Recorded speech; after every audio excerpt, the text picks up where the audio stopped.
Salut les amis, bienvenue à l'Académie exponentielle. J'espère que vous êtes en pleine forme et que vous profitez de vos vacances si vous regardez cette vidéo juste après sa sortie.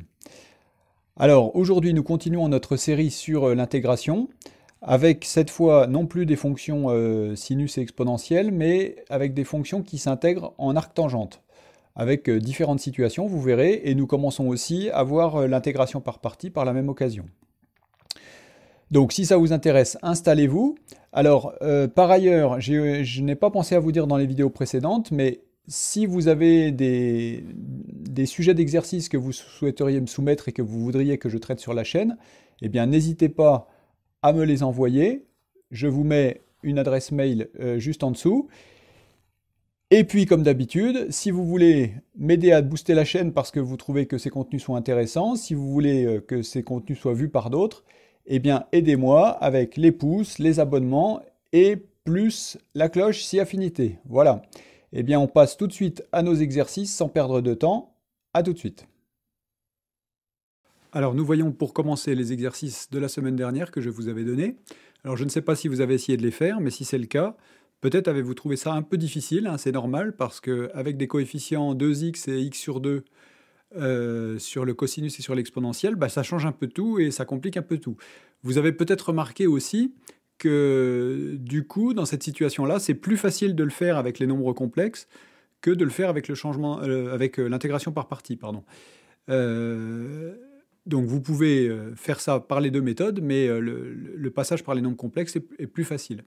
Alors donc le résultat pour l'intégrale de x cos de 2x exponentielle x sur 2 entre 0 et pi sur 2, donc vous voyez à l'écran, moins 17 pi exponentielle pi sur 4, moins 60 exponentielle pi sur 4, moins 60, le tout sur 289, ce qui vaut environ moins 1,07.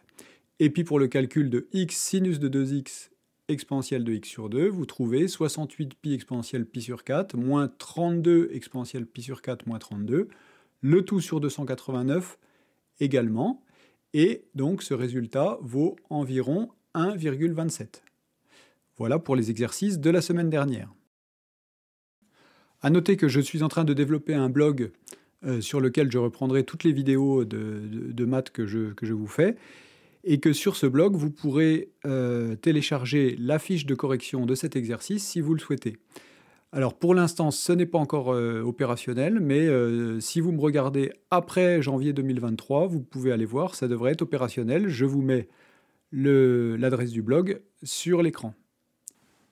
Alors nous démarrons donc l'exercice suivant, qui est le calcul donc de l'intégrale de 1 à 3 de dt sur racine de t plus racine de t au cube. Et on nous propose le changement de variable u égale racine de t. Alors quand vous faites un changement de variable comme ça, il faut remarquer que la fonction, donc t donne racine de t, est une bijection croissante de classe C1, et il faut regarder de où vers où ça va, puisque ça va vous donner votre changement de borne. Et donc ici, elle est croissante de 1, 3 vers, évidemment, racine de 1, c'est-à-dire 1, et racine de 3. Donc on a un changement de variable qui va de 1, 3 vers 1 racine de 3, ce qui va nous donner nos nouvelles bornes après le changement de variable. Ensuite, vous devez regarder comment ça va marcher, le changement de variable. Donc racine de t, ça sera u, mais il faut regarder le dt. Alors, le dt sera égal à quoi? Alors on nous dit que u est égal à racine de t, c'est équivalent à t égale u carré, bien sûr. Alors, cette inversion du changement de variable nous permet de calculer le dt et de voir par quoi on va le remplacer. Donc le dt, c'est 2u du, et donc on remplacera notre dt par 2u du. Du coup, on va pouvoir remplacer dans notre intégrale. Alors, donc i est égal à l'intégrale de 1 à racine de 3, cette fois, de dt, c'est-à-dire de 2u du, sur, et donc au dénominateur, on a racine de t qui vaut u, et on a racine de t au cube qui vaut u au cube. Alors, si vous n'êtes pas convaincu que racine de t au cube égale u au cube, je vous donne une petite explication. Donc racine de t au cube, c'est quoi? C'est racine de t fois t fois t. Et vous savez que la racine d'un produit, c'est le produit des racines. Racine de a fois racine de b, c'est égal à racine de a fois b. Et donc ici, racine de t au cube, c'est racine de t fois racine de t fois racine de t, donc c'est égal à racine de t au cube. Une autre façon de le voir pour se convaincre, c'est d'utiliser les puissances. Racine de t au cube, c'est t à la puissance 3,5. Alors pourquoi c'est t à la puissance 3,5? Parce que c'est t au cube, le tout à la puissance 1,5, et on sait que du coup, on multiplie les exposants. Donc 3,5, et on peut réorganiser ça en disant que c'est t puissance 1,5 au cube. Et donc, c'est bien racine de t au cube. Je pense que ça vous convaincra que ça fait bien u au cube du coup. Alors, ça nous donne 2 UDU sur 1 plus u carré. Alors pourquoi? Parce qu'au dénominateur, on peut factoriser par u, et donc ça nous fait u facteur de 1 plus u carré. Le u du dénominateur se simplifie avec le u du numérateur, et donc il nous reste bien 2 sur 1 plus u carré. On sort le 2 de l'intégrale par linéarité, et du coup, on doit intégrer la fonction 1 sur 1 plus u carré, et on sait que la primitive, c'est la fonction arctangente. Du coup, on a 2 arctangentes de u entre 1 et racine de 3, et puis arctangente de racine de 3, alors ça, vous vous reporterez à vos tableaux de valeurs remarquables de sinus, cosinus, tangente. On sait que tangente de pi sur 3, ça vaut racine de 3, et que tangente de pi sur 4, ça vaut 1. Du coup, pi sur 3 moins pi sur 4. Alors ensuite, on calcule, on met tout sur 12, ça nous fait 4pi moins 3pi, le tout sur 12.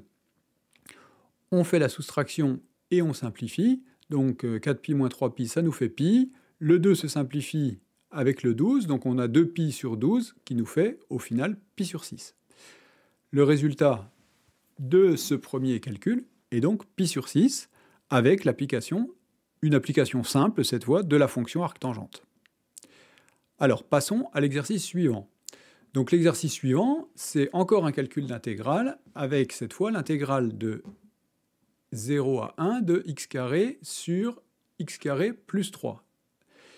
Alors je l'ai noté j, et on va regarder ce qu'on peut faire avec x carré sur x carré plus 3. Alors ici, l'idée, c'est de faire, comme je vous en ai déjà parlé dans une autre vidéo, une apparition-disparition. Donc on fait x carré plus 3 moins 3. Ce qui va nous faire, quand on va séparer notre fraction en deux, x carré plus 3 sur x carré plus 3, moins 3 sur x carré plus 3. Pourquoi on fait ça? Parce que la première partie, ça fait 1, et la deuxième partie, on se retrouve avec 2 sur x carré plus 3. On n'a plus de x carré au numérateur, et c'est ça qui nous embêtait pour calculer l'intégrale. Du coup, j, c'est l'intégrale entre 0 et 1 de 1 dx, moins l'intégrale entre 0 et 1 de 3 sur x carré plus 3 dx. Alors, je vous l'écris d'abord en mettant tout entre parenthèses, en rassemblant tout, et puis ensuite, par linéarité, on peut séparer ça en deux, comme je viens de vous le dire.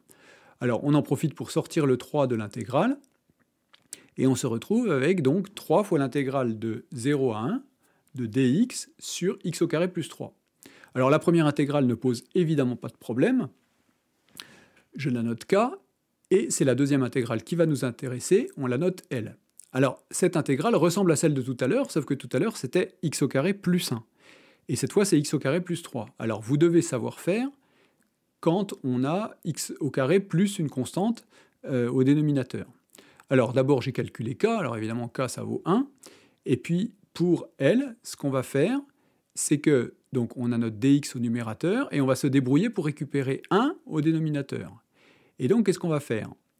On va factoriser par 3 au dénominateur, et du coup, ça va nous faire x carré sur 3. On va rentrer le 3 dans le carré, et ça va nous faire x sur racine de 3 au carré, plus 1, et évidemment, on met un tiers en facteur dans notre intégrale. Alors, on est content, parce que maintenant, on a 1. Le seul problème, c'est qu'on n'a plus x. On a x sur racine de 3, donc on fait un petit changement de variable u égale x sur racine de 3. Du coup, pardon, ici c'est un changement de variable linéaire, ça pose pas de problème. Du, c'est dx sur racine de 3, ça veut donc dire que dx, ça sera racine de 3 du. X va de 0 à 1, si et seulement si, donc u va de 0 à 1 sur racine de 3. Alors, on va pouvoir terminer notre calcul de L. Alors, on transforme 1 sur 3 en 1 sur racine de 3 fois racine de 3, et on prend 1 sur racine de 3 pour le mettre avec le dx. donc ça nous fait l'intégrale entre 0 et 1 de dx sur racine de 3 sur x sur racine de 3 au carré plus 1. Et du coup, là on est tout bon. Le dx sur racine de 3, ça va être notre du. Le x sur racine de 3, ça va être le u. Et donc on n'a plus qu'à remplacer. Donc on a 1 sur racine de 3. Intégrale, comme on fait notre changement de variable, attention, on change de borne. Donc à 1 sur racine de 3 de du sur u carré plus 1. Et on est ramené au calcul précédent, où on primitive, donc avec de l'arc tangente. Donc on a 1 sur racine de 3, arc tangente de u, pris entre 0 et 1 sur racine de 3. Alors pareil, vous allez vous reporter à votre tableau de valeurs remarquables de tangente, et vous verrez que tangente de pi sur 6 vaut 1 sur racine de 3, et du coup, arc tangente de 1 sur racine de 3 vaut donc pi sur 6. Et donc, on obtient 1 sur racine de 3 facteur de pi sur 6 moins 0, ce qui fait évidemment pi sur 6 racine de 3. Alors donc, on va pouvoir terminer le calcul de j. Donc je vous rappelle que j, c'était k moins 3l. Donc k, c'était 1. Donc ça nous fait 1 moins 3 fois pi sur 6 racine de 3. Le 3 et le 6 se simplifient, donc il nous reste 2 au dénominateur. Et donc ça nous fait 1 moins pi sur 2 racine de 3, ce qui vaut environ 0,093. Et cela termine donc notre deuxième calcul. Voilà, donc c'est la fin de cette vidéo. Je vous remercie beaucoup de m'avoir suivi jusque-là. Je vous recommande à nouveau, comme d'habitude, les pouces, les abonnements pour m'aider. Ça me fera très plaisir et je vous en remercie par avance. Et puis sinon, eh bien écoutez, je vous souhaite, si vous me regardez juste après la sortie de la vidéo, de très bonnes fêtes de Noël. Et puis si vous me regardez plus tard, eh bien, j'espère que vous êtes en forme. Je vous souhaite une bonne santé, un bon travail et salut à tous!